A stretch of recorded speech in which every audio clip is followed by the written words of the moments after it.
미디어법을 둘러싼 여야 대립이 격화되고 국회가 의사당 출입을 전격 봉쇄하면서 충돌이 빚어졌습니다. 가구의 실질 소득과 소비가 통계 작성 이후 최저치를 기록했습니다. 극심한 경제난에도 사교육비 지출은 증가했습니다. 현 정부 교육정책에 대한 논란이 일 전망입니다. 합의가 되지 않은 인명피해 교통사고에 대해서 검찰은 기준이 마련될 때까지 처리를 유보하기로 했습니다. 이상은 이 시간 주요 뉴스입니다.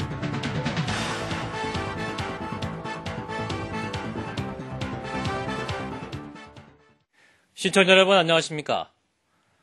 한나라당이 본격적인 직권 상정 수순에 돌입하고 국회 출입이 전격적으로 제한되자 야당이 강하게 반발하고 나서면서 국회 곳곳에서 충돌이 빚어졌습니다. 국회에서 강인영 기자입니다. 오늘 낮 12시 50분을 기해 전격적으로 국회 출입 제한 조치가 내려졌습니다. 국회 모든 출입문이 봉쇄되면서 국회 본관 곳곳에서 국회의원 보좌진 당직자들과 이들을 막아선 국회 경위, 당원들 사이에 몸싸움이 빚어졌습니다.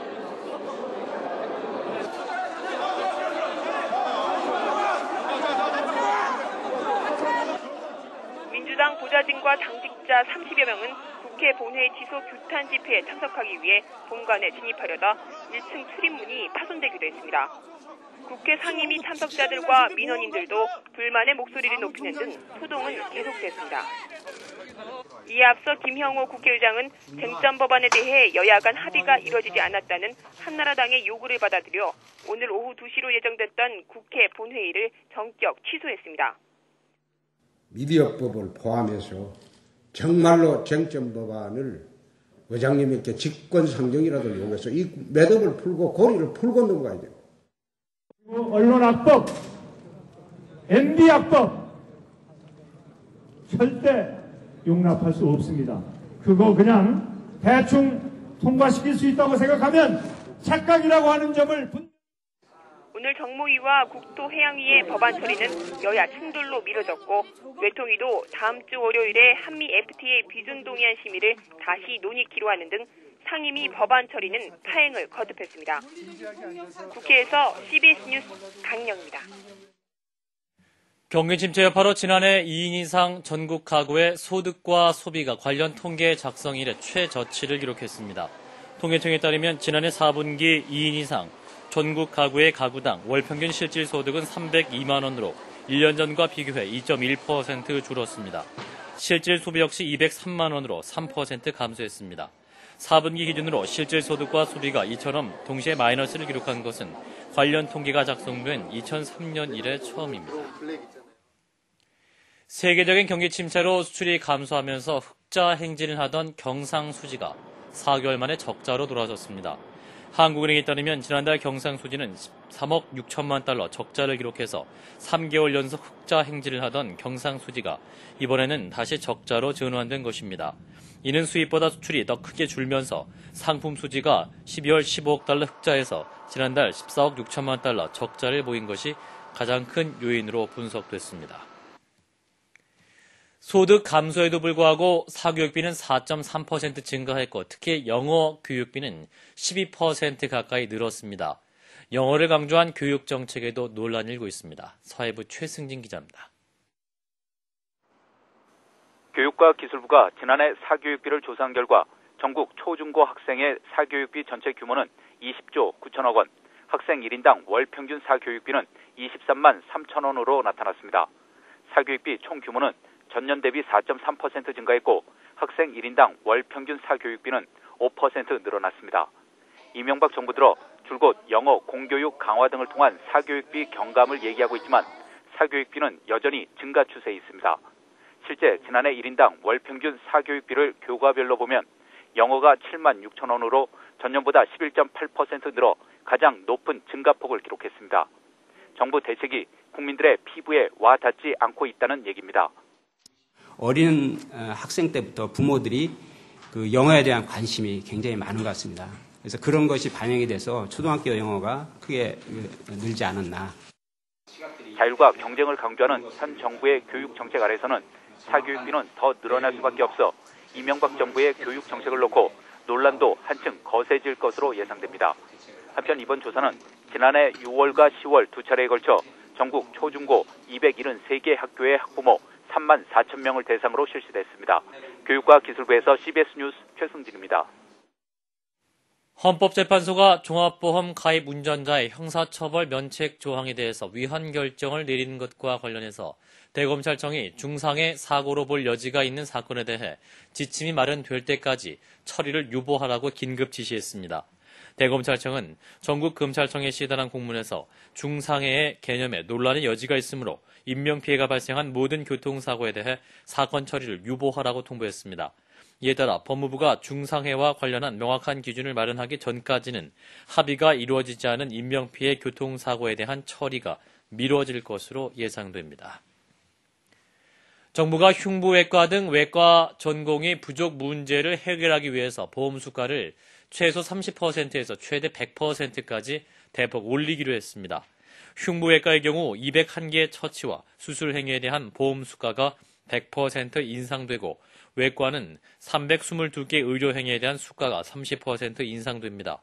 흉부외과는 전문의 지원율이 급감해서 오는 2015년쯤부터는 전문의 절대 부족이 예상되고 있습니다.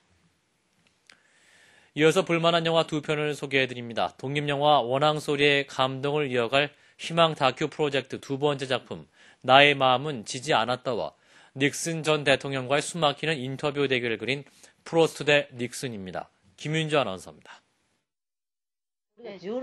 일본을 호통치다 일본을 감동시킨 제1조선인 위안부 송신도의 뜨거운 10년의 기록. 나의 마음은 지지 않았다는 재판에 졌지만 내 마음은 지지 않아라고 외치는 위안부 할머니와 지원 모임 사람들이 함께 쌓아올린 뜨거운 10년의 감동을 그린 다큐 영화입니다. 일본이 아시아를 침략했던 시대, 그 전쟁에 강제로 끌려갔던 조선인 여성이 있었습니다.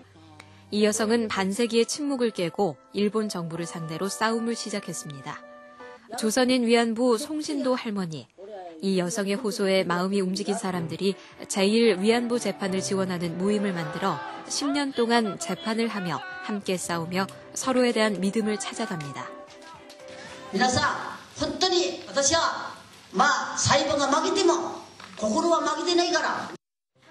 어떠한 보상보다도 일본 정부의 사죄를 요구하는 재판을 시작했던 할머니는 자신의 상처를 넘어 모든 사람들의 평화를 이야기합니다. 두 번 다시는 전쟁을 하지 말라는 할머니의 외침. 그 당시 전쟁에 참전했던 일본 군인들과 위안부였던 그녀들 모두가 피해자였다는 것이 그녀의 외침입니다.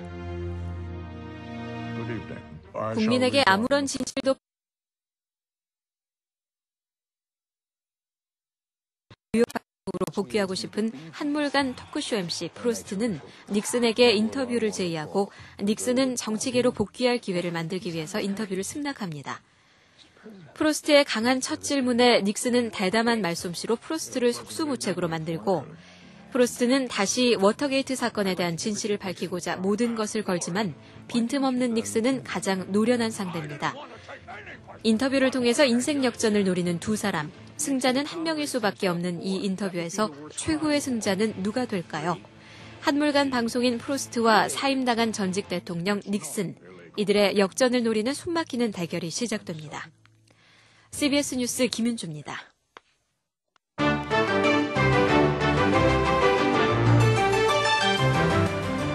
제14차 동남아 국가연합 아세안 정상회의가 내일부터 사흘 동안 태국에서 개막됩니다. 국제금융위기로 실업자가 증가하면서 아세안 회의에서는 고용 창출에 관한 대처 방안 등을 중점적으로 논의하게 되는데요. 아세안 회의가 열리게 될 태국으로 한번 가봅니다. 금융위기로 큰 타격을 받아 150명의 직원들만 남아 어려움을 겪고 있는 방콕의 한 공장. 일거리가 떨어져 적은 수당을 받고 일하는 직원을 위해서 공장의 사장은 점심을 무료로 제공하거나 안전한 근무 환경을 만들어주는 등 직원을 위해서 최선을 다하고 있습니다. เศรษฐกิจอย่างนี้ก็รู้สึกกังวลเหมือนกันแต่ว่าทางบริษัทนี้ก็มีส่วนช่วยหลายอย่างก็ทำให้กับว่าเราในฐานะพนักงานก็รู้สึกเบาใจนะคะก็คิดว่าทางบริษัทไม่ได้ทอดทิ้งเรา 태국은 지난 10년 동안 가장 높은 실업률을 나타내 실업자 수는 23만 명에 달하고 있습니다. 뉴욕의 맨하튼에서는 70명 이상의 제조업자들이 모여 녹색 기술을 선보이는 그린 엑스포가 개막됐습니다. 가장 인기를 끌었던 제품은 보드카의 뚜껑은 재활용하고 병에는 씨앗을 심어 꽃을 피게 하는 친환경적 보드카였습니다. Is that hopefully the Green Products Expo will go away because green products will be the norm and not the difference. 그 외에도 폐품으로 만든 여러 가지 모양의 화분, 멋스러운 가방, 태양열로 충전되는 노트북 등 다양한 제품들이 선보여 많은 사람들의 관심을 끌었습니다. 지난해 11월 뭄바이 호텔 등 12곳에서 수류탄과 소총 등으로 무차별 공격을 해 164명의 사망자를 냈던 테러. 인도 정부는 뭄바이 테러범 가운데 유일하게 생존한 모하메드 아즈말 카사부를 정식으로 기소했습니다. 기소장에서 니컴 특별검사는 테러범에 대해서 인도를 상대로 한 전쟁, 살인 등 다양한 위반 혐의를 적용했습니다. 지금까지 박주연이었습니다. 공교육 신뢰 회복, 사교육비 경감 및 교육 경쟁력 확보를 위해 공동으로 노력한다.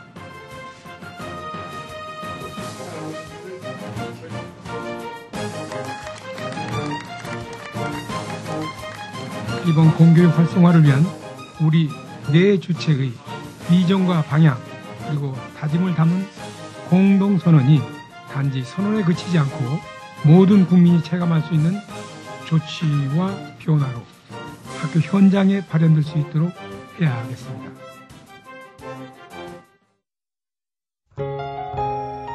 날씨입니다. 이번 주말에도 전국에 가끔 구름이 많이 끼고 포근하겠으나 아침 저녁으로 쌀쌀한 일교차가 큰 날씨가 이어지겠습니다.